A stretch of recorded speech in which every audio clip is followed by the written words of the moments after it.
احلى فطيرة جلاش هخليكم تعملوها بالفراخ مش باللحمة. نسمي الله ونبدأ مع بعض. اول حاجة هنبدأ نعملها هنجيب البانيه بتاعنا او الصدور من غير عظم. هنقطعها كويس جدا شرايح رفيعة كده او ممكن مكعبات صغيرة، اهم حاجة تبقى صغيرة عشان تستوي بسرعة. بعد كده هنبدأ نجيب البهارات بتاعتنا. هنحط ملح وفلفل اسود، بابريكا مدخنة، كركم، كاري، وبشرة جوز الطيب وتوم باودر. بعد كده هنجيب فصين توم مهروسين ونحطهم فوقيهم ونقلبهم كويس جدا. وبعد كده نسيبهم من ساعة لساعتين في التلاجة، بس أهم حاجة نغطيهم كويس عشان يشربوا من التتبيلة. مستعجلين عليها ابدأوا سووها على طول مفيش مشكلة.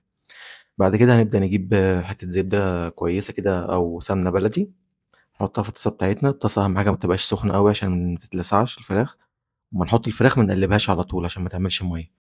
وبعد كده هنبدأ ننزل الفراخ بتاعتنا، نحطها في الطاسة وبرضه زي ما قلنا منقلبهاش. نسيبها الأول شوية لحد ما تشرب كده الزبدة بتاعتها أو السمنة. بس بعد كده نبدأ نقلبها كويس جدا.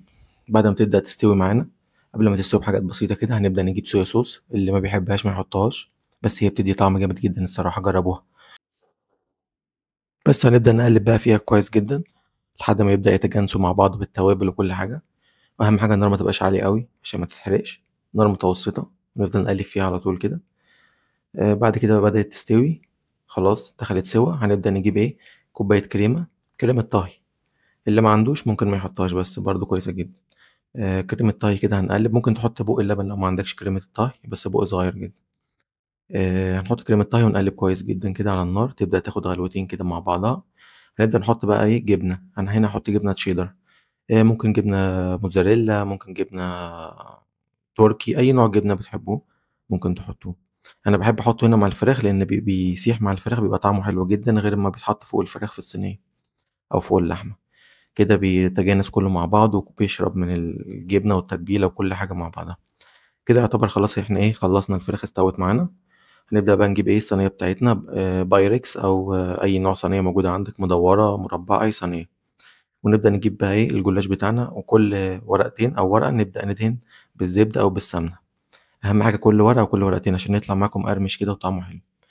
هنبدأ بقى نجيب، انا حطيت هنا عن نفسي 5 ورقات تحت، وهحط 5 ورقات فوق بس مش هكتر عشان ميبقاش العجينة كتير. بس هنا نبدأ نحط الزبدة، نحطها كويس في الجناب أهم حاجة، والحروف كلها، ونبدأ ندهنها.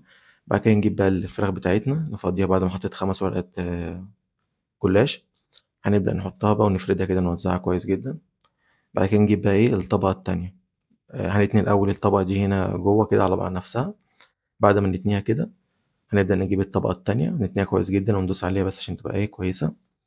بعد كده نبدأ نجيب الطبقة التانية ونفردها فوقيها برضو، كل طبقة هنحط ايه دهنة زبدة أو دهنة سمنة بلدي.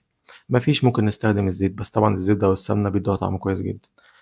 كده خلصنا، حطينا ال5 طبقات بتوعنا وقصينا الحروف الزيادة اللي بتبقى في الجلاش. بعد كده الصينية بقت شكلها حلو معانا اهي، نبدأ نديها زبدة كويس جدا. بعد ما نديها بقى هنبدأ ايه نقطعها. أهم حاجة لازم تتقطع قبل ما تخش الفرن، عشان لو بعد الفرن مش هتتقطع، لو طلعت من الفرن وهي سخنة كده مش هتتقطع. فلازم نقطعها عشان تشرب من الصوص اللي احنا هنعمله لها دلوقتي. هنبدأ بقى نعمل لها ايه الصوص بتاعها. هنجيب كوباية لبن، ونجيب شوية فلفل أسمر نحطهم عليها، وشوية ملح، وبيضة. اللي ما بيحبش يحط بيضة ما يحطش، بس هي بالبيض مفيش طعم خالص للبيض ولا ريحة زفارة ولا أي حاجة، بيخليها مورقة كده وشكلها حلو ولونها أصفر جميل. نضربهم كويس بمضرب البيض.